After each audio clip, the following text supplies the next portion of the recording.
হারাম যে খায়, হারাম উপার্জন করে, হারাম টাকার পোশাক গায়ে দেয়, তার দোয়া কবুল হয় না। এক ব্যক্তি, লম্বা হাদিসের অংশ শোনাই আপনাদের। এক ব্যক্তি লম্বা পথ পাড়ি দিয়ে উস্কু খুস্কু ক্লান্ত বদনে বাইতুল্লাহর গিলাফ ধরে একেবারে বিনয় আর একাগ্রতার সাথে আল্লাহ তাআলার কাছে দোয়া করতেছে। সাহাবা একরাম এই ব্যক্তির দোয়ার অবস্থা দেখে সুনিশ্চিত যে আল্লাহ তাআলা এই ব্যক্তির দোয়া ফিরাইয়া দিবেন না, তারা সুনিশ্চিত দোয়া কবুল হবেই। কিন্তু ওই ব্যক্তির বাস্তব অবস্থা আল্লাহ তাআলা নবীজিকে জানায়া দিলেন। সাহাবা একরামকে নবীজি বললেন, শোনো, ওই ব্যক্তির দোয়া আল্লাহ কেমনে কবুল করবে? যার খাবারটা হারাম দিয়ে গঠিত আর গায়ের পোশাক যারা হারাম, তার দোয়া আল্লাহ কেমনে কবুল করবে? দুই নাম্বার, যারা হারাম খায়, হারাম উপার্জন করে, আল্লাহ তাআলা তাদের ইবাদত কবুল করেন না। আল্লাহ তাআলা প্রত্যেকটি নবী রাসূলকে ইবাদত করার আগে নির্দেশ দিয়েছেন। আল্লাহ তাআলার নির্দেশ, আপনারা পবিত্র খান। ইয়া আইয়ুহার রাসূল কুলু মিনাত তাইয়্যিবাত ওয়া'মালু সালিহা। হে রাসূলগণ, আপনারা পবিত্র খান। পবিত্র তার মানে যেটা খাবেন এটা যেন হালাল টাকা দিয়ে কেনা হয়, আবার যেটা খাবেন শুধু হালাল টাকা নয়, ওই খাবারটাও যেন হালাল হয়, পবিত্র হয়। এরপরে আল্লাহ তাআলা বলেন ওয়া'মালু সালিহা, এরপরে আমলে সালেহ করেন। উলামায়ে কেরাম বলেন, যার খাবার পবিত্র নয়, যার খাবার হালাল নয়, তার ইবাদত আল্লাহর কাছে কবুল হয় না। তিন নাম্বার বড় ক্ষতি, নবীজি সাল্লাল্লাহু আলাইহি ওয়াসাল্লাম বলেন, লা ইয়াদখুলুল জান্নাতা জাসাদুন গুদিয়া বিল হারাম। হারাম ভক্ষণকারীর শরীর জান্নাতে প্রবেশ করবে না। এই তিনটা ক্ষতি একটা মানুষের সবচেয়ে বড় ক্ষতি হওয়ার জন্য যথেষ্ট। এক নাম্বার, হারামের সাথে যারা সম্পৃক্ত, হারাম উপার্জন, হারাম খায়, তাদের দোয়া কবুল হয় না, তাদের ইবাদত কবুল হয় না। তিন নাম্বার, তারা জান্নাতে যেতে পারবে না। বলেন তো, দুনিয়ায় একটু আরাম আয়েশার ভোগ বিলাসের জন্য কেউ যদি হারামকে বেছে নেয়, এই ব্যক্তির মতো বোকা আর কেউ আছে নাকি?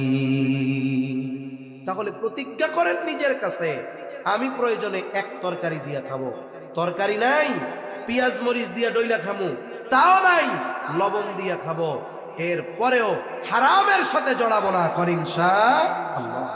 মনে রাখবেন, পবিত্র কোরআনুল কারীমের সর্বশেষ যেই আয়াত, মুফাসসিরিনে কেরামের বড় একটা অংশের মত যে এটা হারাম সম্পৃক্ত, হালাল সম্পৃক্ত আয়াত। সেজন্য সাবধান, হারামের সাথে আমরা জড়াবো না। এই 5 শর্ত যদি ঠিক থাকে, নারী পুরুষ 5 শর্ত ঠিক রেখে যদি আমল করে, ওই আমল আমলে সালেহ হয়। আর যেই আমলে সালেহ, সেই আমল কবুল করেন কে? এখন আমল যদি কবুল হয়, কয় ধরনের পুরস্কারের কথা জানি বলছিলাম? প্রথম ধরনের পুরস্কার দুনিয়ায়, ওই যে সূরা সহিহ মুসলিমের হাদিস, যে নেক আমলের প্রতিদান কিছু আল্লাহ দুনিয়ায় দেন। দুনিয়ায় কি দেন?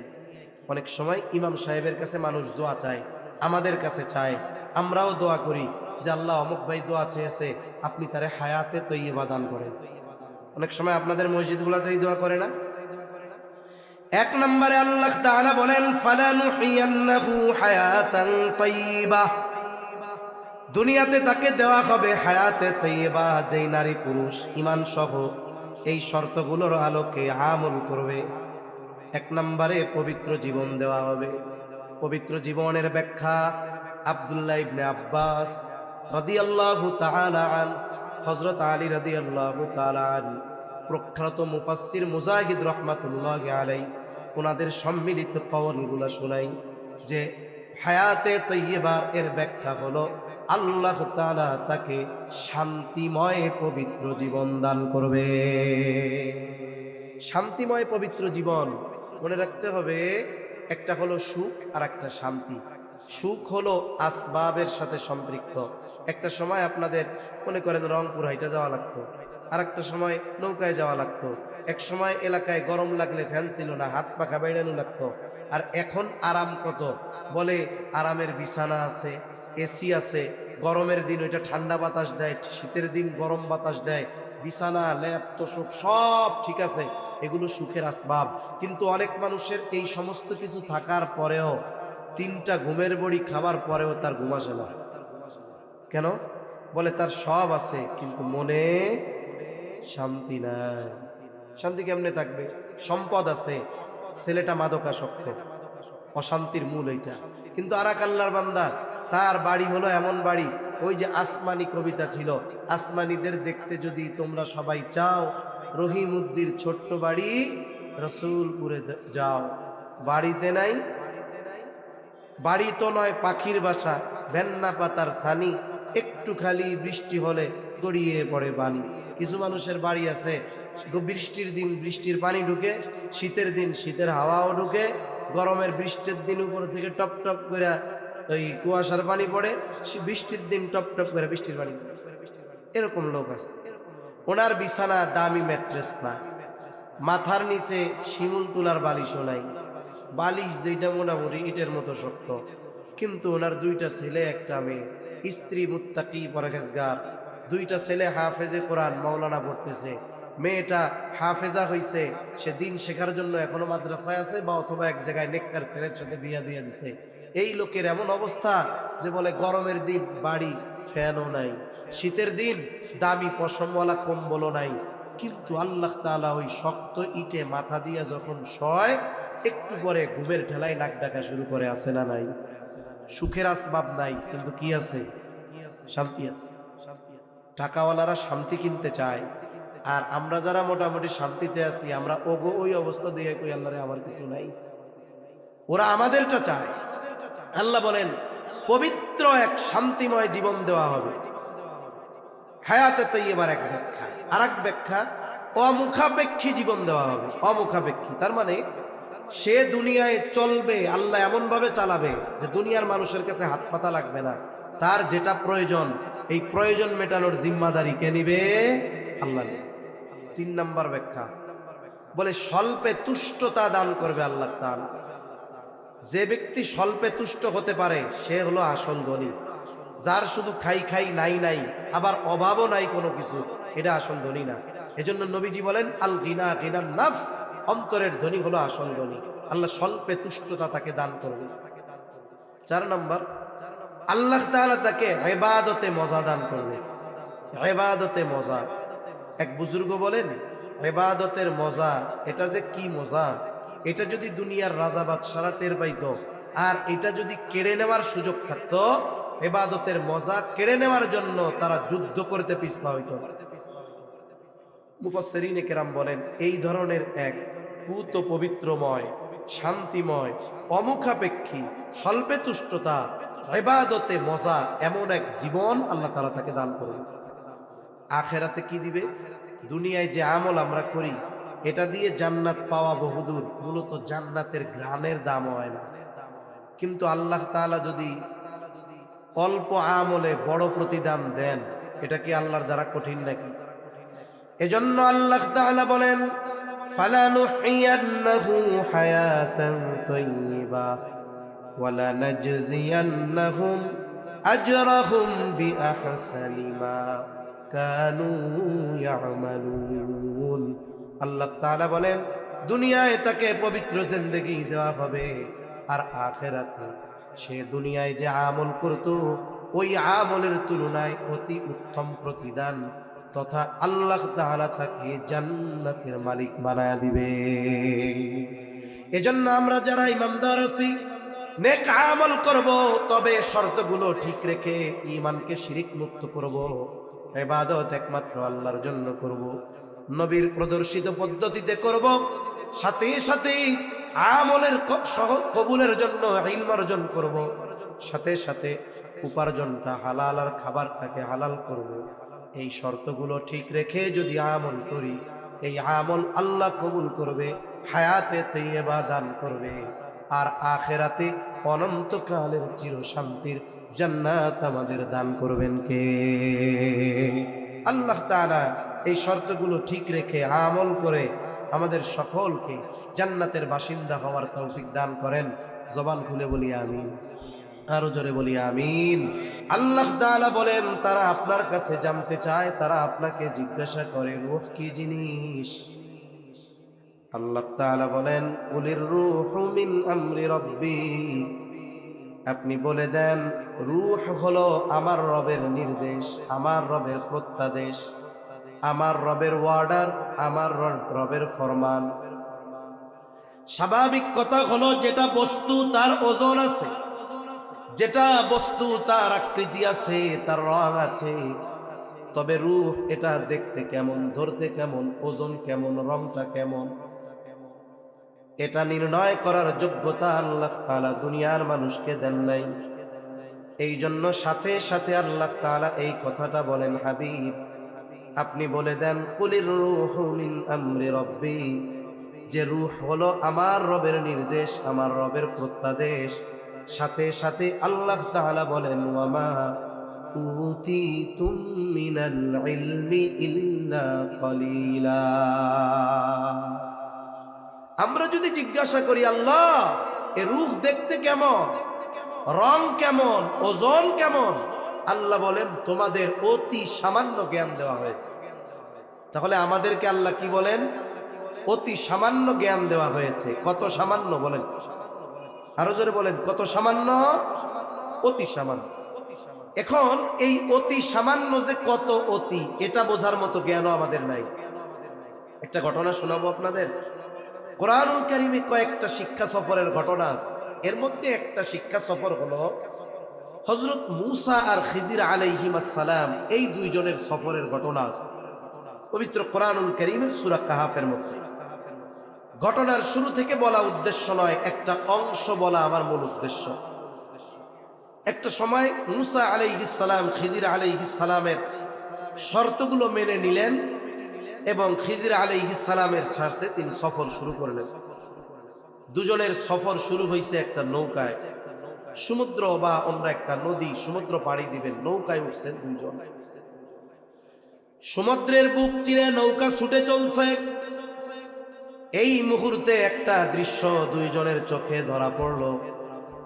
ওনারা দুইজন দেখতে পেলেন সমুদ্রের মধ্যে একটা পাখি উড়ন্ত অবস্থায় ওই সমুদ্রের সাথে ঠোঁট লাগিয়ে পানি পান করতেছে। নদীপথে যারা সফর করেছেন, লম্বা সফর, এই ধরনের দৃশ্য অনেক সময় তাদের চোখে পড়তে পারে। বিশেষ করে এই শীতকালীন সময় বাংলাদেশের বিভিন্ন অঞ্চল থেকে সেন্ট মার্টিন ভ্রমণে যায় পর্যটকেরা, জাহাজে সফর করে। একটা দৃশ্য দেখার আশা সবার। যখন জাহাজ ছুটে চলে, জাহাজের পেছনে অনেক ধরনের পাখি উড়ে, গাংচিল উড়ে। পর্যটকেরা খাবার দেয়, উড়ন্ত অবস্থায় খাবারগুলো তারা নেয়। আবার অনেক সময় পানির তৃষ্ণা যখন তাদের আসে, উড়ন্ত অবস্থায় ডানা মেলে সমুদ্রের সাথে ঠোঁট লাগায়া পানি পান করে। এই দৃশ্যটা ওনারা দুইজন দেখছে। এই দৃশ্যটা দেখবার পরে খিজির আলাইহিস সালাম মূসা আলাইহিস সালামকে বলে, ও ভাই মূসা, ওই যে দেখো ওই সমুদ্র থেকে পাখিটা তার ঠোঁট লাগিয়ে পানি পান করতেছে। খিজির আলাইহিস সালাম বলেন, ভাই মূসা, আল্লাহ তাআলার ইলম, আল্লাহ তাআলার জ্ঞান যদি গোটা সমুদ্রের সমস্ত পানির পরিমাণ হয়, তাহলে আল্লাহ তাআলার এই জ্ঞানের তুলনায় গোটা সৃষ্টি জগতের ইলম, গোটা সৃষ্টি জগতের জ্ঞান ওই পাখির ঠোঁটে লেগে থাকা পানির চাইতেও কম। আল্লাহর ইলম যদি গোটা সমুদ্রের পানির সমপরিমাণ হয়, আল্লাহর ইলমের তুলনায় গোটা সৃষ্টি জগতের ইলম হলো ওই পাখির ঠোঁটে লেগে থাকা এক ফোঁটা পানি, তার চাইতেও কম। সুবহানাল্লাহ। তাহলে আমাদের জ্ঞান কত কম, এটা যে কত কম এটা বোঝার জ্ঞানও আমাদের নাই। তাহলে এবার আমার কথার দিকে যাই। আল্লাহ তাআলা রূহের পরিচয় দিলেন, ওয়ায়াসআলুনাকা আনির রূহ কুলির রূহু মিন আমরি রাব্বি। আল্লাহ তাআলা বলেন তারা আপনার কাছে জানতে চায় রূহ কি জিনিস। আপনি তাদের জবাবে বলে দেন রূহ হলো আমার রবের নির্দেশ। এখন বলেন তো এই জায়গায় কি আল্লাহ তাআলা স্পেসিফিক ভাবে আলাদাভাবে নারী আর পুরুষের রূহের পরিচয় আলাদা আলাদা দিয়েছেন, নাকি নারী পুরুষের সবার রূহের পরিচয় একটা দিয়েছে? কয়টা? একটা। আর রূহ হলো মানুষের মূল, এই রূহের পরিচয় আল্লাহ দিয়েছেন একটা। এজন্য মৌলিকভাবে সৃষ্টিগতভাবে নারী আর পুরুষের মধ্যে এক্ষেত্রে কোনো পার্থক্য নেই। তবে হ্যাঁ, পার্থক্য আছে সৃষ্টিগত গঠনগত দিক দিয়ে। মানুষ আর নারী আর পুরুষের মধ্যে গঠনগত দিক দিয়ে পার্থক্য কি, এটা লম্বা ব্যাখ্যা করে বলার প্রয়োজন নেই। স্বাভাবিকভাবে একজন নারী সন্তান ধারণে সক্ষম, স্বাভাবিক সুস্থ নারী যিনি, যদি কোনো অসুস্থতা না থাকে তার দাড়ি উঠবে না, মোচ উঠবে না। পুরুষের দাড়ি উঠবে, মোচ উঠবে। এই ধরনের কিছু শারীরিক তারতম্য পার্থক্য যেটা সবাই আমরা বুঝি। এবার আসেন শরীয়তের হুকুমগত দিক দিয়ে কোনো পার্থক্য আর তারতম্য আছে নাকি? বলে হ্যাঁ, শরীয়তের আমলের দিক দিয়ে কয়েকটা বিষয় একটু তারতম্য আছে। এক নাম্বার তারতম্য যেটা, আল্লাহ তাআলা একজন প্রাপ্তবয়স্কা নারীকে বালেগা হওয়ার পর থেকে নিয়ে 55-60 অথবা তার কিছু কম বেশি কারো ক্ষেত্রে যেই সময়গুলোতে সে প্রেগনেন্ট থাকে না অথবা কোনো অসুস্থতা থাকে না, এই সময় প্রতি মাসে তার 3 থেকে 10 দিনের একটা অসুস্থতা থাকে। বলে এই সময়গুলোতে আল্লাহ তাআলা তার জন্য নামাজকে মাফ করে দিয়েছে। এই অসুস্থতাকালীন সময় আল্লাহ তাআলা তার জন্য নামাজকে মাফ করে দিয়েছে। 2 নাম্বার যেই বিষয়টা নিয়ে সবচাইতে বেশি ইসলাম বিদ্বেষীদের মধ্যে চুলকানি, তারা বলতে চায় ইসলাম ওয়ারিসি সম্পদ বন্টনের ক্ষেত্রে নারীকে ঠকায় দিয়েছে। নারীকে দিয়েছে পুরুষের অর্ধেক, আর পুরুষকে দিয়েছে নারীর দ্বিগুণ। ইসলাম বিদ্বেষী যারা, তারা এই বিষয়টাকে কেন্দ্র করে বলতে চায় ওয়ারিসি সম্পদ বন্টনের ক্ষেত্রে ইসলাম বেইনসাফি করেছে। নাউজুবিল্লাহ। আপনারা মনে হয় কথা বুঝেন নাই। ইসলাম কি বেইনসাফি করছে? তাহলে নাউজুবিল্লাহ কর না কেন?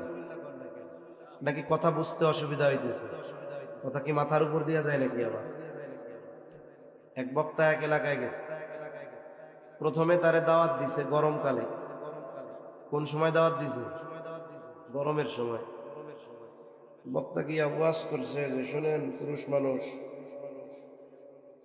বেগানা নারীর কাপড় দিয়া বানানো খেতা গায়ে দিয়া ঘুমানো যায় না। গরমকালে কি ওয়াজ করছে? যেই নারীর সাথে দেখা করা শরীয়ত নিষিদ্ধ করছে, এই নারীর কাপড়, ব্যবহারের কাপড় দিয়ে যদি কাঁথা বানায়, তাইলে এই কাঁথা গায়ে দিয়া কি নাই। মহিলারা কিছু ওয়াজ মাশাআল্লাহ খুব সুন্দর শুনে। এখন এই বক্তা আবার শীতকালে ওই এলাকায় আবার দাওয়াতে গেছে। এইবার ওয়াজ শেষ করছে। আগে তো আর গাড়ি ঘোড়া ছিল না, চলা কষ্ট হইতো। বক্তাদেরও গাড়ি ছিল না, রাস্তাও এরকম ছিল না, রাত্রে থাকতে হবে। এখন ওনারে বালিশ, চাদর, বিছানা সব দিছে, মাগার গায়ে দেওয়ার লেগে খেতা দেয় না। কথা বুঝেন নাই? খেতা দেয় না। এখন কই মিয়া মস্কারি করেন নাকি? শীতের দিনে এভাবে ঘুমানো যায়? কি কন হুজুর, আপনি না 6 মাস আগে ওয়াজ করে গেলেন, আমাকে বাড়িতে যা খেতা আছে সব ওই মহিলা গোজাগোর সাথে দেখা করো, আপনার আরাম।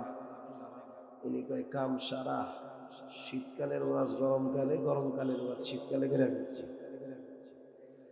মানে সিজন ছাড়া ওয়াজ হয়ে গেছে। এখন বিষয়টা হলো যে অনেক সময় আছে বক্তা ওয়াজ করতেছে কিন্তু মাথার উপর দিয়া যায়। বুঝলে একটু সুবহানাল্লাহ আলহামদুলিল্লাহ হুহা একটু কইয়েন, তাইলে বুঝবো যে কমপক্ষে আপনারা আমার কথাটা শুনতেছেন। আর একটা গল্প কই, এটা বাস্তব ঘটনা। যেই আলেম বলছে ওনার মুখ থেকে শোনা। এলাকার নাম বলবো। এক এলাকা, এদিকে অনেক বড় মাহফিল হয়। এখন মাহফিল তো হয়, মাহফিলের পরে উপস্থিত শ্রোতা যারা, এদের জন্য খাবারের ব্যবস্থা থাকে।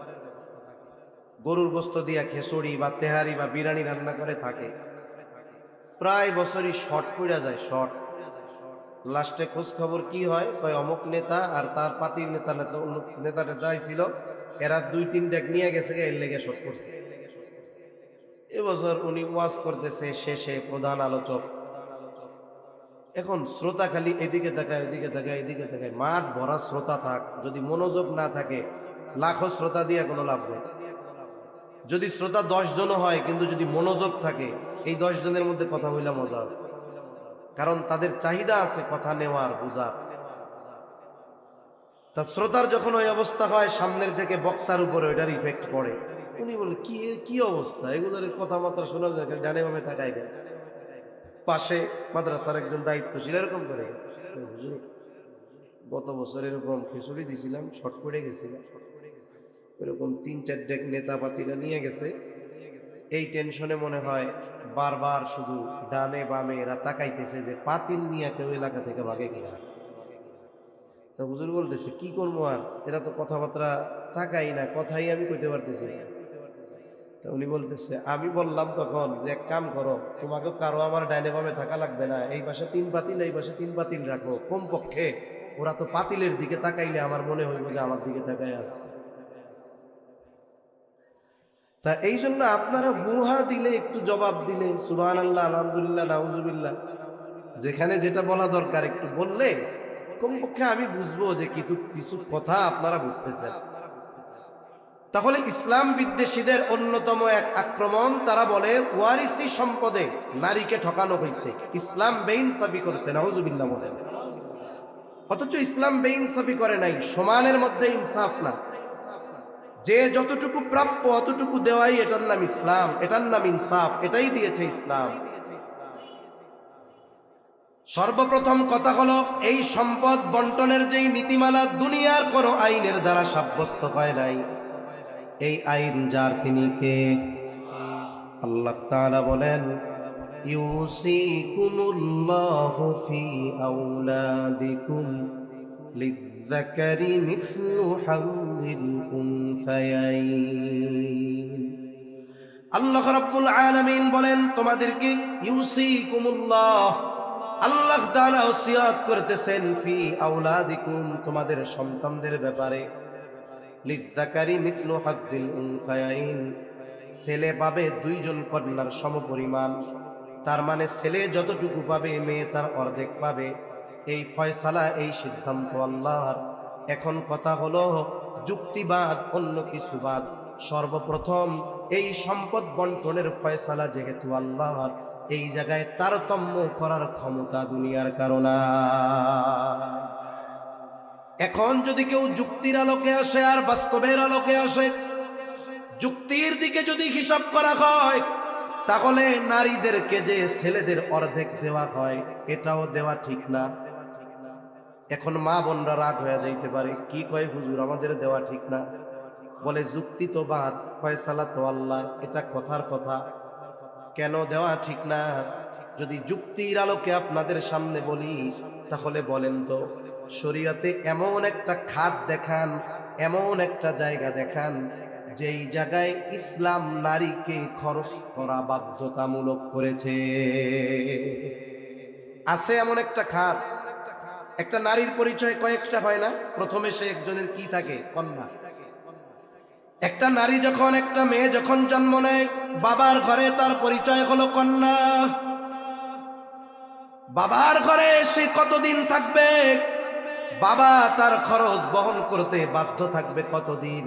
বলে বিবাহ না হবে যতদিন। বাবার ঘরে একটা টাকাও তার খরচ নাই।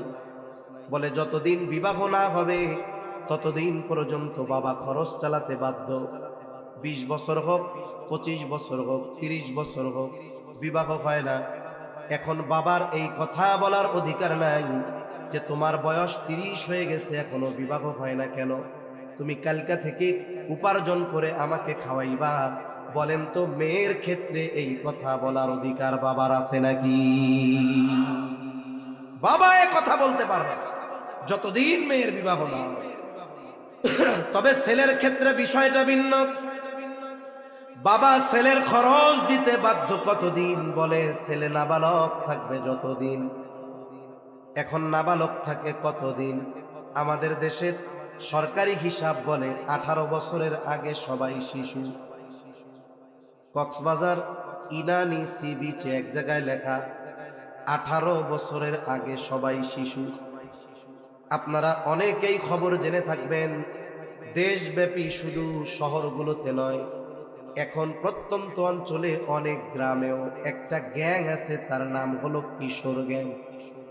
শুনছেন নি নাম কিশোর গ্যাং? এই কিশোর গ্যাং দেশের বিভিন্ন ধরনের অপরাধের সাথে জড়িত। এই কিশোর গ্যাংয়ের সদস্য যারা, অধিকাংশের বয়স 15 থেকে 18-র মধ্যে। তার মানে 18 বছরের উপরে যদি কেউ একজন একটা মার্ডার করে, তার ক্ষেত্রে যেই শাস্তি হবে, বয়স যদি 18 বছরের কম হয় বলবো এটা শিশু, এটার ওই শাস্তি দেওয়া যাবে না। তার মানে কি হলো, 18 বছরের আগে সবাই শিশু এই স্লোগান দিয়ে 18 বছরের কম যাদের, তাদের অপরাধের বৈধতা দিয়ে দেওয়া হলো। গত বছর 5 আগস্টের পর কেরানীগঞ্জের একটা ব্যাংকে দিন দুপুরে দুর্ধর্ষ ডাকাতি হয়েছে। ডাকাতি যারা করছে তাদের সবাইকে আটক করছে। পরে জানা গেছে এরা সব কিশোর গ্যাং, আর 18 বছরের কম সবগুলোর বয়স। একটু চিন্তা করেন, স্লোগান কি? 18 বছরের কম সবাই শিশু। তাইলে আল্লাহ এই শিশুদের কি বুদ্ধি দিছে যে এরা প্ল্যানিং কইরা, এই শিশুগুলো কত সাহস আল্লাহ তাদের দিছে যে বুদ্ধি সাহস দিয়ে তারা দিনের বেলা ব্যাংক ডাকাতি করতেছে। তাহলে কি ডেঞ্জারাস শিশু, চিন্তা করছেন? অথচ ইসলাম বলে আহাদ্দুল বুলুগ, বালেগ হওয়ার সর্বশেষ সময় সীমা হলো চন্দ্র বছরের হিসাবে 15 বছর। ইংরেজি হিসাবে সেটা 14.5 বছরের একটু কম বেশি। 14.5 বছর যখন একটা ছেলের হয়ে যায়, তখন তাকে আর নাবালক বলার সুযোগ নাই। এর আগেও সে বালেগ হতে পারে, 13 বছরে হতে পারে, 12 বছরে হতে পারে, 14 বছরে হতে পারে। তবে ইংরেজি হিসাবে যখন 14.5 বছর হয়ে যায়, এই ছেলেটা বা এই মেয়েটাকে আর নাবালক বলার কোনো সুযোগ না। এখন বাবা যদি তার 14.5 বছর হয়ে গেছে বা 15 বছর বয়স, এমন ছেলেকে বলে, ও আমার সন্তান, তোমার বয়স পূর্ণ 15 বছর হয়ে গেছে, তুমি বালক হয়ে গেছো, সাবালক হয়ে গেছো, আগামীকাল থেকে আমি তোমার স্কুলের খরচ দিতে পারবো না, প্রাইভেটের খরচ দিতে পারবো না, উল্টা আগামীকাল থেকে তুমি আমাকে উপার্জন করে খাওয়াইবা। বলেন তো শরীয়তের দৃষ্টিতে ছেলেকে এই কথা বলার অধিকার বাবার আছে না? না আছে। কেন? ছেলে প্রাপ্তবয়স্ক হয়ে গেছে, এখন ছেলের খরচ দিতে পিতা বাধ্য নয়, যদি দেয় সেটা পিতার এক্সট্রা অনুগ্রহ। তবে মেয়ের ক্ষেত্রে বলার সুযোগ আছে। এখন বলেন, মেয়ে হিসাবে যখন বাবার ঘরে ছেলে আর মেয়ে, এই জায়গায় আল্লাহ জিতাইছেন কারে? মেয়েরে জিতাইছে। এবার মেয়ের বিবাহের বয়স হয়েছে, বাবা উদ্গ্রীব হয়ে গেছে, মেয়েটারে তাড়াতাড়ি বিবাহ দিতে হবে। কোরআনুল কারীমে সূরা নূর, আল্লাহ তাআলা এই সূরার মধ্যে অভিভাবকদের নির্দেশ দিয়েছেন, وَأَنكِحُوا الْأَيَامَ مِنكُمْ وَالصَّالِحِينَ مِنْ عِبَادِكُمْ وَإِمَائِكُمْ إِنْ يَكُونُوا فُقَرَاءَ يُغْنِهِمُ اللَّهُ। অভিভাবকদের উপরে আল্লাহর নির্দেশ। সংক্ষিপ্তভাবে বলতেছি যে তোমাদের অধীনস্থ যারা বিবাহ উপযুক্ত আছে, আনকিহু, তোমরা তাদের বিয়ে দিয়ে দাও।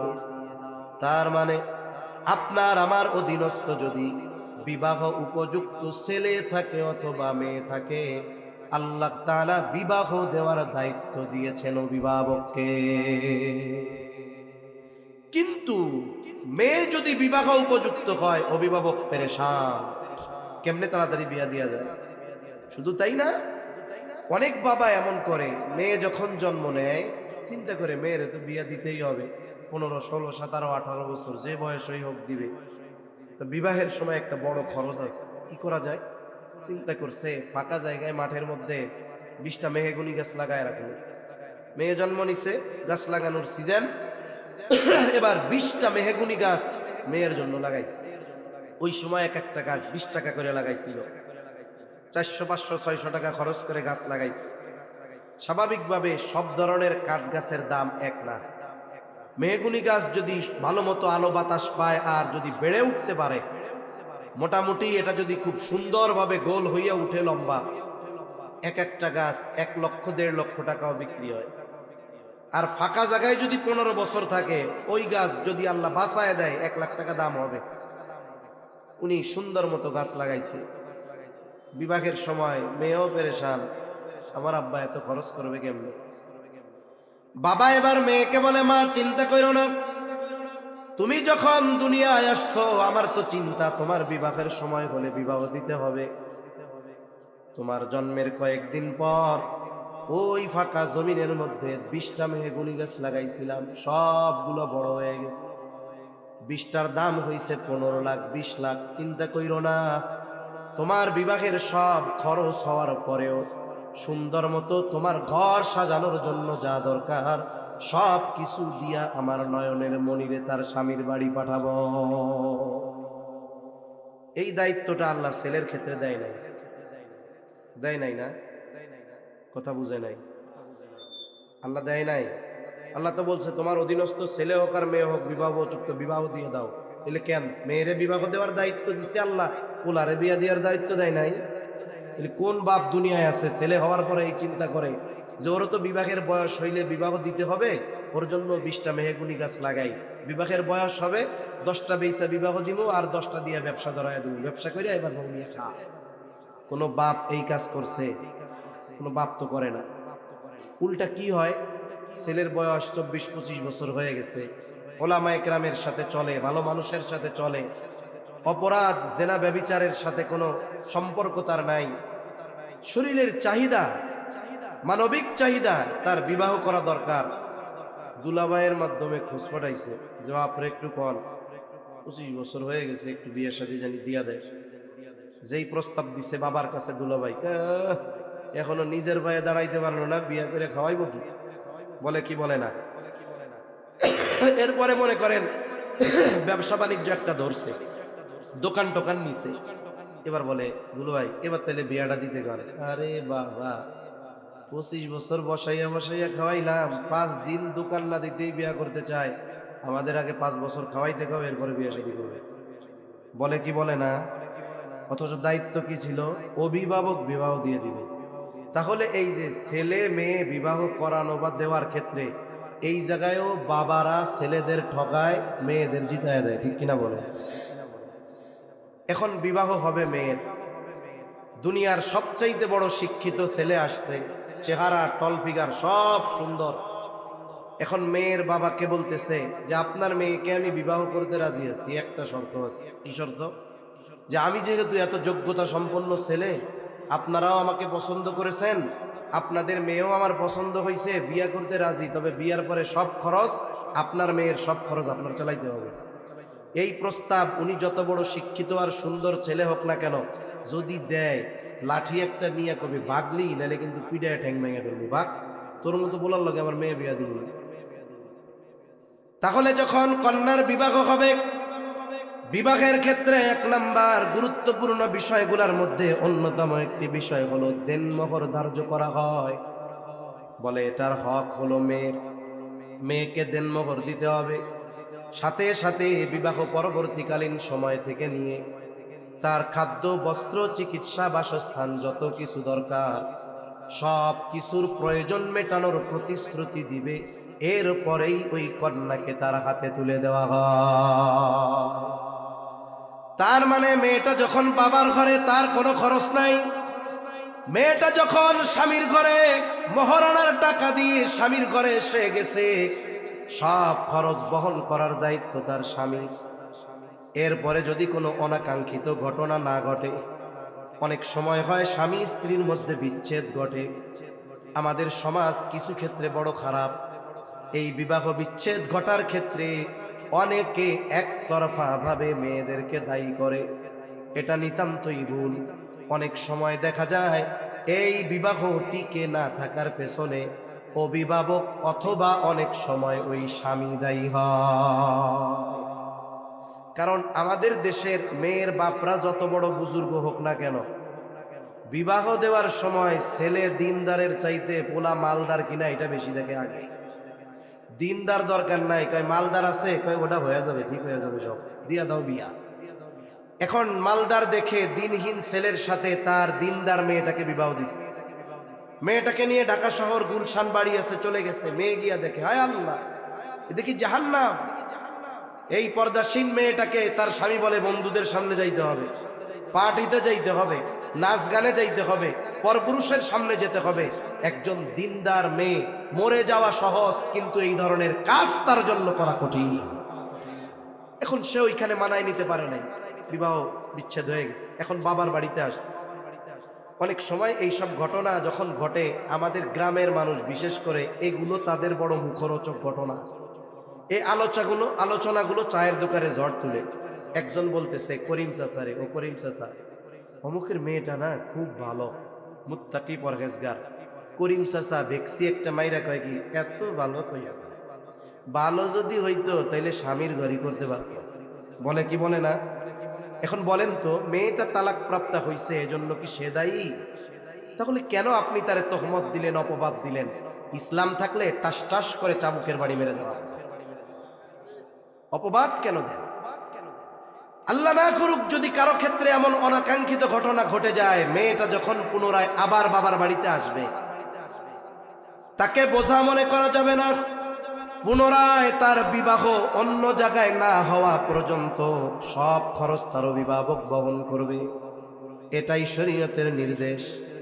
আর যদি তার জীবন যথাযথভাবে চলতে থাকে, আল্লাহ তাআলা এবার তাকে সন্তান দিয়েছে, স্বামী দুনিয়া থেকে চলে গেছে, আল্লাহ তাআলা স্পেশাল ভাবে আয়াত নাজিল করে ওই সন্তানকে শুধুমাত্র মায়ের প্রয়োজন মেটানোর দায়িত্ব নয়, বরং মায়ের আরামের জন্য, আয়েশের জন্য, শান্তির জন্য যত কিছু করা প্রয়োজন আল্লাহ তাআলা ওই সন্তানের উপরে বাধ্যতামূলক করে দিয়েছে। তাহলে সাধারণত নারীদের গোটা হায়াতে তিনটা পরিচয়ে তারা থাকে। এক নাম্বার, তারা থাকে বাবার অধীনে। বলে যতদিন বাবার অধীনে তার কোনো খরচ নাই, স্বামীর অধীনে কোনো খরচ নাই, স্বামী দুনিয়ায় চলে গেছে, এবার আল্লাহ তাআলা সন্তানের অধীনে তারে দিয়ে দিয়েছে। সন্তানকে স্পেশাল ভাবে আয়াত নাজিল করে জানায়া দিয়েছে, মায়ের প্রয়োজন সহ অতিরিক্ত আরাম আয়েশের জন্য সব ব্যবস্থাপনা তুমি করবা। তাহলে বোঝা গেল গোটা হায়াতে নারীর জন্য খরচ করার একটা জায়গাও ইসলাম বাধ্যতামূলক করে না। ছেলেদের জন্য খরচের খাতের অভাব নাই। সন্তান যখন একটু ইনকাম করে, বিয়ে করার আগেই পরিবারের জন্য ব্যয় শুরু, বিয়ে করার পরে ফ্যামিলির ব্যয়, মা বাবা বার্ধক্যে উপনীত হওয়ার পরে তাদের ব্যয়, একের পর এক স্টেপ বাই স্টেপ তার খরচ হতেই থাকে। খরচের খাতের কোনো শেষ নাই। মনে করেন একজনের বেতন 40,000 টাকা। কত হাজার? 40,000। ঘুম আসতেছে? তাকবীর দেন, নারায়ে তাকবীর, নারায়ে তাকবীর। 40,000 টাকা একজনের বেতন, আর একজনের বেতন 20,000 টাকা। বলেন তো 40 বেশি না 20 বেশি? 40 বেশি। কিন্তু যিনি 40,000 টাকা বেতন পান, তার খরচ এত বেশি, কোন মাসে 40,000 খরচ হয়ে আরো 4-5 হাজার তার খরচ করা লাগে। মাস শেষে কোনো কিছু তার অবশিষ্ট থাকে না। আর একজনের বেতন 20,000, কিন্তু মাস শেষে খরচ তার 14-15, 5,000 তার অবশিষ্ট থাকে। বলেন তো বছর শেষে মূলত লাভবান কে? 40 না 20? মূলত কে লাভবান? এটার হিসাব হবে কার খরচ কত, তার সেভিংস কত। এই হিসাব যদি করা হয়, নারীকে আল্লাহ তাআলা যতটুকু দিয়েছে কোনো খরচ নাই, পুরোটাই তার থেকে যায়। কিন্তু ইবাদতের প্রতিদান দেওয়ার ক্ষেত্রে আল্লাহ তাআলা কোনো তারতম্য করেন নাই। এমনটা করেন নাই যে পুরুষ যদি নামাজ পড়ে সওয়াব বেশি, নারী যদি নামাজ পড়ে সওয়াব কম, এমনটা নয়। বরং এই ক্ষেত্রেও নারীদেরকে মূলত ইসলাম জিতায় দিয়েছে। কারণ একজন পুরুষ যদি ইচ্ছা করে সে মসজিদে গিয়ে নফল নামাজ আদায় করতে পারে, তাসবিহ তাহলিল কোরআন তিলাওয়াত করতে পারে। একজন নারী ইচ্ছা করলেই পারে না, কারণ তার ঘরে সন্তান আছে, সন্তানদের দেখাশোনা করা লাগে, স্বামীর জন্য রান্না বান্না করা লাগে, অনেক সময় স্বামীর কাপড় চোপড় ধোয়া লাগে, অনেক সময় স্বামীর মা বাবা শ্বশুর শাশুড়ির খেদমত করা লাগে। বলে একজন নারী এই সমস্ত গৃহের কাজের জন্য অনেক সময় তার 5 ওয়াক্ত নামাজ সঠিক সময়ে পড়াটা কঠিন হয়ে যায়। বুজুর্গানে দিন বলেন, কোন নারী যদি তার এই ঘরের কাজগুলো আল্লাহর সন্তুষ্টির জন্য করে, সন্তান লালন পালন করে আল্লাহর সন্তুষ্টির জন্য, শ্বশুর শাশুড়ির খেদমত করে আল্লাহর সন্তুষ্টির জন্য, স্বামীর জন্য রান্না করে কাপড় ধুয়ে দেয় আল্লাহর সন্তুষ্টির জন্য, তাহলে এই ধরনের কর্মগুলাও তার আমল নামায় কবুল নফল ইবাদত হিসাবে যোগ হয়ে যায়। একজন পুরুষ সে মসজিদে গিয়ে নামাজ পড়লো, নামাজ কবুল হতেও পারে নাও পারে, কিন্তু নারী যদি আল্লাহর সন্তুষ্টির জন্য চুলার মধ্যে লাকড়ি দেয়, বলে এটাও তার আমল নামায় কবুল ইবাদত হিসাবে যোগ হয়ে যায়। তাহলে আমরা আলোচনা করতেছিলাম যে নারী অথবা পুরুষ নেক আমল করে আর সে মুমিন, আর নেক আমলের প্রতিদান দুনিয়া আখিরাতে পাওয়ার জন্য 1 নম্বরে ঈমানদার হতে হবে। এই ঈমান হতে হবে শিরিক মুক্ত ঈমান। সাথে সাথে আর কয়েকটা শর্তের কথা আছে, অল্প সময়ের মধ্যে কথাগুলো আমি শেষ করে দিব ইনশাআল্লাহ। ঈমানের সাথে সাথে আর কয়েকটা শর্ত আছে, এই শর্তগুলো ঠিক রেখে যদি কোনো নারী পুরুষ আমল করে, মনে রাখতে হবে 1 নম্বর শর্ত হলো শিরিক মুক্ত ঈমান, 2 নম্বর শর্ত হলো ইখলাস। তার মানে যেই আমলটা সে করবে দুনিয়ার কোনো মানুষকে দেখানোর জন্য করবে না, ওই আমলটা একমাত্র যাকে দেখানোর জন্য করবে তিনি কে? যে কোনো আমল এটার একমাত্র হকদার কে? আমলের হকদার আল্লাহ। যদি দুনিয়াতে কেউ মানুষকে দেখানোর জন্য আমল করে, ওই আমল হয় জাল আমল। ওই আমল কি আমল হয়? জাল আমল।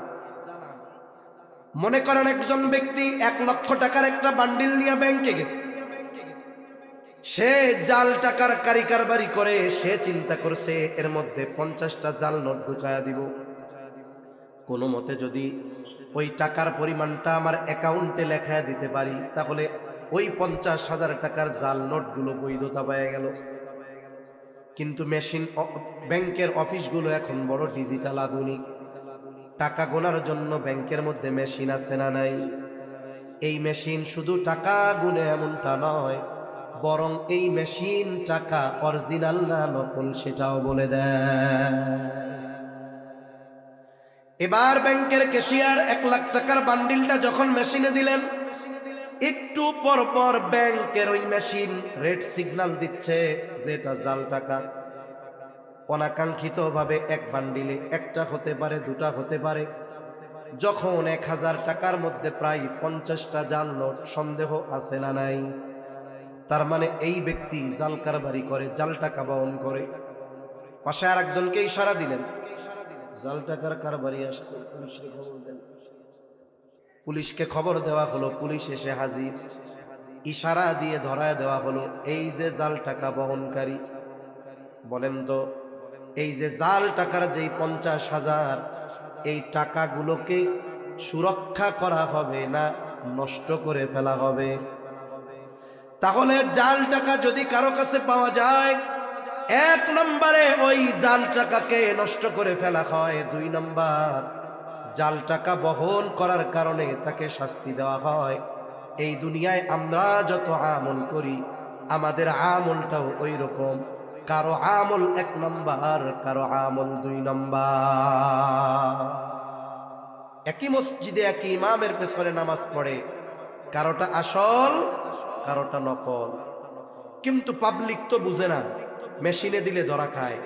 বলে এই দুনিয়ায় আমরা যত আমল করব, সব আমল আল্লাহর সামনে হাজির করা হবে, আল্লাহ তাআলার সামনে হাজির করা হবে সব আমল। আল্লাহর কুদরতি মেশিনে এই আমলগুলো জানায় দিবে কোনটা আসল আর কোনটা নকল। আল্লাহ তাআলা বলেন, وَقَدِمْنَا إِلَى مَا عَمِلُوا مِنْ عَمَلٍ فجعلناه هباء منثورا। আল্লাহর সামনে আমাদের সব আমল হাজির করা হবে, যেই আমলগুলো আল্লাহর জন্য সেগুলোই অবশিষ্ট থাকবে। বাকি আমলগুলোকে আল্লাহ তাআলা নিশ্চিহ্ন ধুলায় পরিণত করবেন। কোরআনের ভাষায় এটাকে বলা হয় আল হাবাউল মানসুর। আল হাবাউল মানসুরে আল্লাহ পরিণত করবে। আল হাবাউল মানসুর কাকে বলে? একটা উদাহরণ দিলে বুঝতে সহজ হবে। আপনাদের অনেকের হয়তো এখনো টিনের বাড়ি আছে, টিনের ঘর আছে, টিনের চাল দেওয়া ঘর।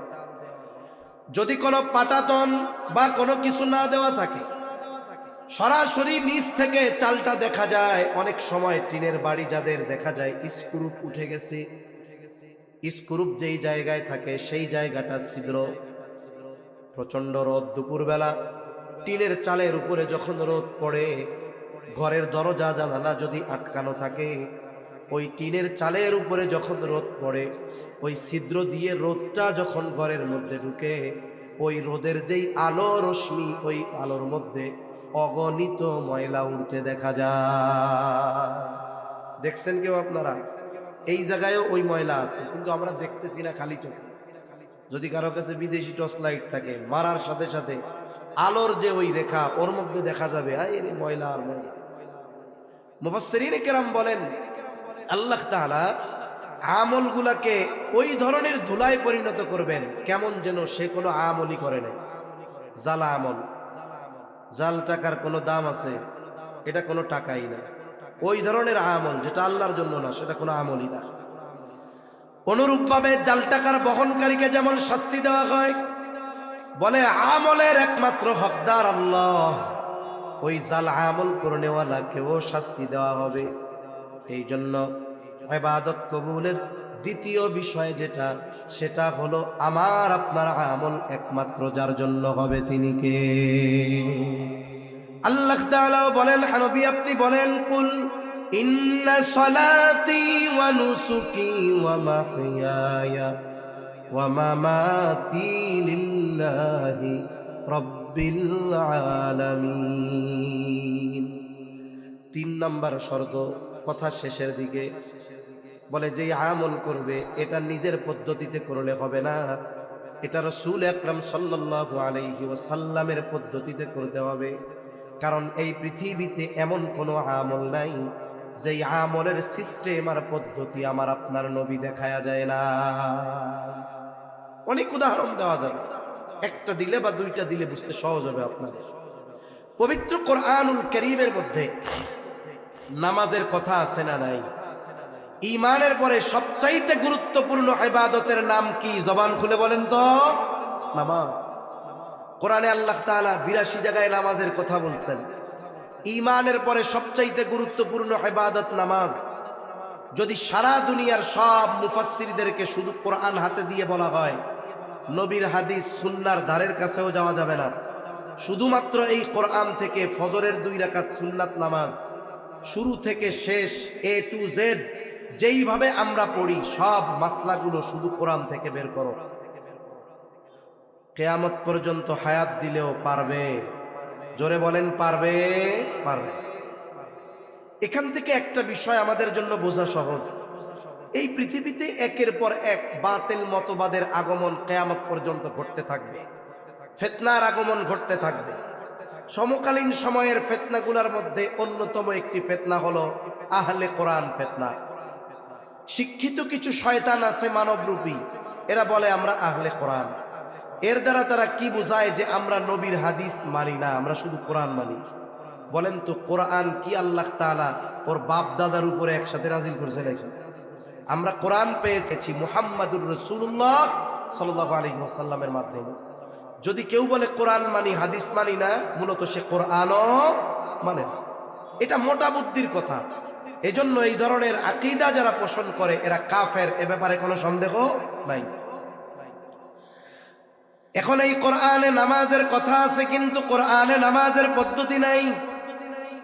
এখন নামাজের আদেশ কোরআনে, নামাজ কিভাবে পড়বো? নবীজি সাল্লাল্লাহু আলাইহি ওয়াসাল্লাম বলেন, সল্লু কামা রাআইতুমুনি উসাল্লি, আমাকে যেভাবে নামাজ পড়তে দেখো তোমরা সেইভাবে নামাজ পড়ো। উম্মতকে নামাজ শিখিয়েছেন মুহাম্মাদুর রাসূলুল্লাহ, তাহলে নামাজের আদেশ দিয়েছেন আল্লাহ, আর আমাদের নামাজের পদ্ধতি শিখিয়েছেন মুহাম্মাদুর রাসূলুল্লাহ সাল্লাল্লাহু আলাইহি ওয়াসাল্লাম। এইরকম ভাবে হজের নির্দেশ দিয়েছেন আল্লাহ, শিখাইছেন মুহাম্মাদুর রাসূলুল্লাহ। নামাজের মধ্যে যতগুলো ফরজ আছে এর মধ্যে অন্যতম একটি ফরজ হলো রুকু করা। রুকু করার আদেশ আল্লাহ কোরআনে দিয়েছেন, ওয়ারকাউ মা'র রাকিঈন, তোমরা রুকুকারীদের সাথে রুকু করো। 10 মিনিট কষ্ট হবে না তো? তাহলে রুকুর নির্দেশ দিছেন কে? রুকু করা নামাজের মধ্যে কি ফরজ। এখন আপনাদের এলাকার একজন মুসল্লি, আলেম না, ওনার পাশে আমি গিয়া নামাজে দাঁড়াইছি। এখন আমি কোনো অসুস্থ না, কোনো সমস্যাও নাই। এখন আমার রুকুর সময় ইমাম সাহেব রুকুতে গেছে, মুরব্বীও রুকুতে গেছে, আমিও দাঁড়াইয়া রুকুতে গেছি। তবে কতটুকু দাঁড়ানো অবস্থায় এতটুকু মাথা ঝুঁকাইছি, কোমর টোমর বাঁকা করি নাই। রুকু শব্দের শাব্দিক অর্থ ঝুঁকা, আমি তো একটু ঝুঁকছি। নামাজের পরে এই মুরব্বী আমারে বলবো, ও বাবা কেমন মৌলবিয়া, আপনি যা করলেন এটা কি রুকু হইল নাকি? তখন আমি যদি বলি, চাচা যান, আল্লাহ তাআলা কোরআনে রুকু করতে বলছে, রুকু শব্দের অর্থ ঝুঁকা, আমি তো ঝুঁকছি। কারে কয়েন না, এটারে রুকু কয় না, কোনটারে রুকু কয়? বলে পুরা একেবারে দর মতো হয়ে যাইতে হবে, ডালের মতো হয়ে যাইতে হবে, এমন ভাবে কোমর বাঁকা করতে হবে, মাথা আর পিঠ সমান হয়ে যাইতে হবে, এই রেটে এইটারে রুকু কয়। আমি যদি ওই চাচারে বলি, চাচা এটা যে এইভাবে রুকু করতে হয়, এই রুকুর কথা আল্লাহ কইছে কোরআনে, ঝুঁকো, তবে এতটুক ঝুঁকতে হবে, শিখছেন কোথার থেকে? আমার একটা বৌমলবি, এটা আমাকে নবী শিখাই দিছে না, ঠিক কিনা বলেন? তাহলে রুকুর আদেশ আছে, ঝুঁকার আদেশ আছে, কতটুকু ঝুঁকতে হবে, কিভাবে ঝুঁকতে হবে, কতটুকু থাকতে হবে, কোরআনে আল্লাহ বলেন নাই, শিখিয়েছেন আমাদেরকে। সেজন্য সুন্নাহ বিহীন কোন ইবাদত আল্লাহর কাছে কবুল হবে না।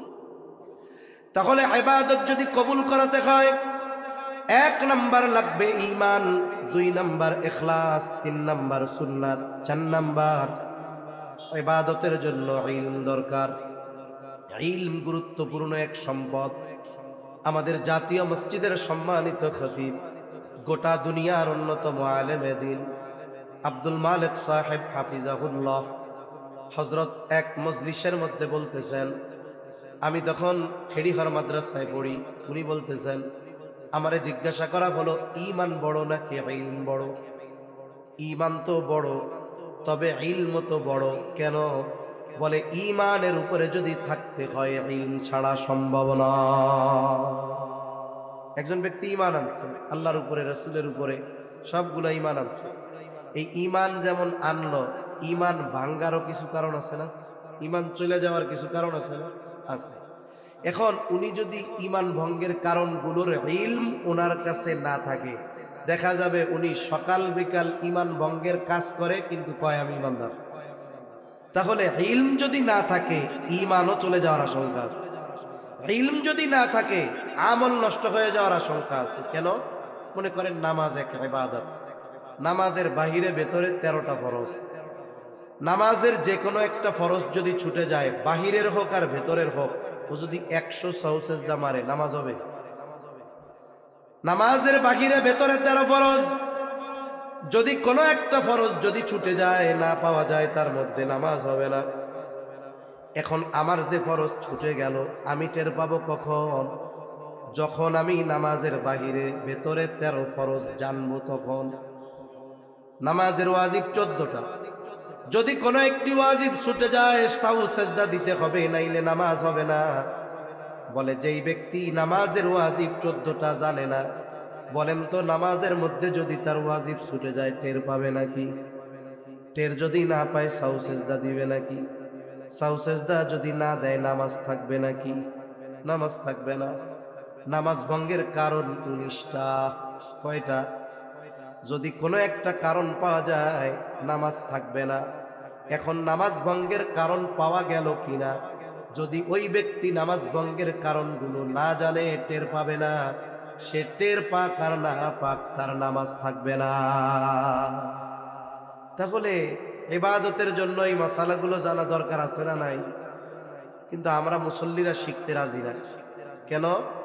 আমি যে নামাজের ওয়াজিব 14টা জানি না, আমি যে নামাজ ভঙ্গের কারণ জানি না, আমি যে অজু ভাঙ্গার কারণ জানি না, আমি যে গোসলের ফরজ অজুর ফরজ জানি না, এইটা যদি হুজুর জানে তাইলে কি হুজুরে ধমক দেওয়া যাইব? হ্যাঁ, হুজুর যদি জানে যে এই মুসল্লি অজু ভাঙ্গের 7টা কারণ জানে না, তাইলে ওই মুসল্লি কি ইমামের সামনে বড় গলায় কথা বলতে পারবে? এই জন্য আমাদের মুসল্লিরা মাসলা মাসাইল শেখার জন্য ইমাম সাহেবের কাছে যাইতে চায় না। ইজ্জত চলে যাবে এই ভয়ে। ইজ্জত বাঁচাইতে গিয়া যে ঈমান আমল চলে যাচ্ছে এ খবর তার নাই। সেজন্য লজ্জা ত্যাগ করে হলেও এই বিষয়গুলো আমাদের শিখতে হবে। শিখবো তো ইনশাআল্লাহ, ওলামা ইকরামের কাছ থেকে শিখবো।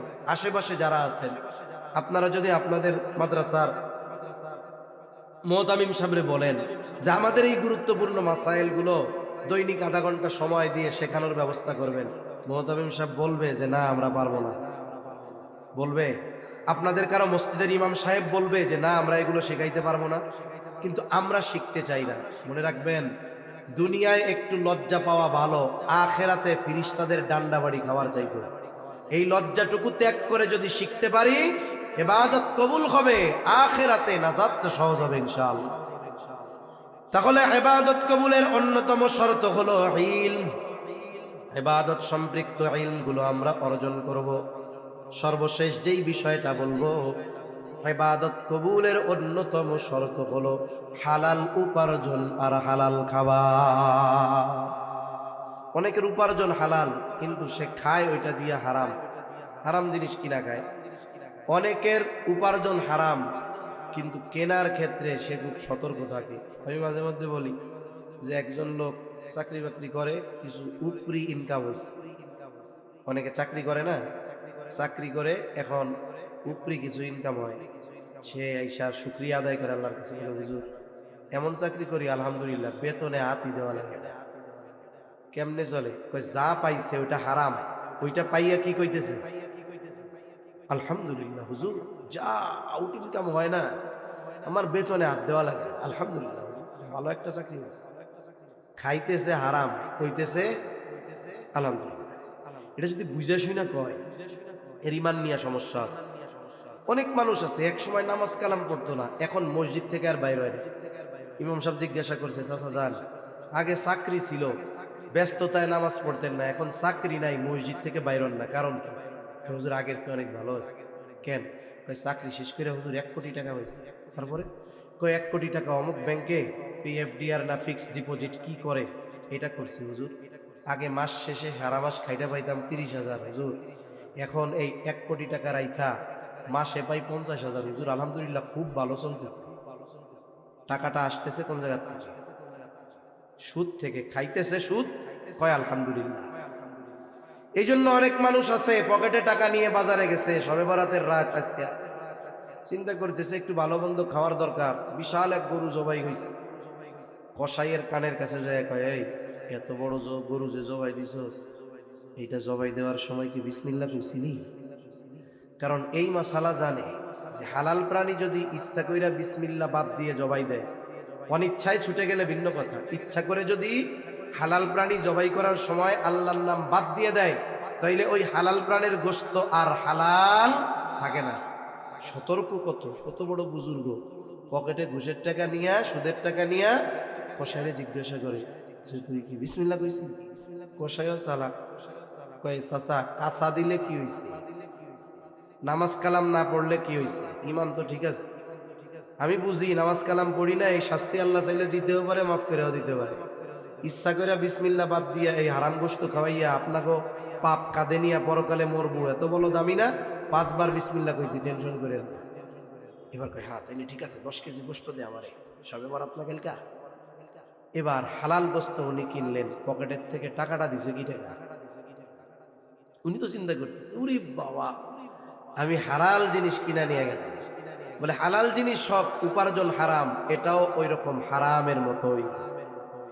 এজন্য উপার্জন হালাল হতে হবে, খাবারটাও হালাল হতে হবে।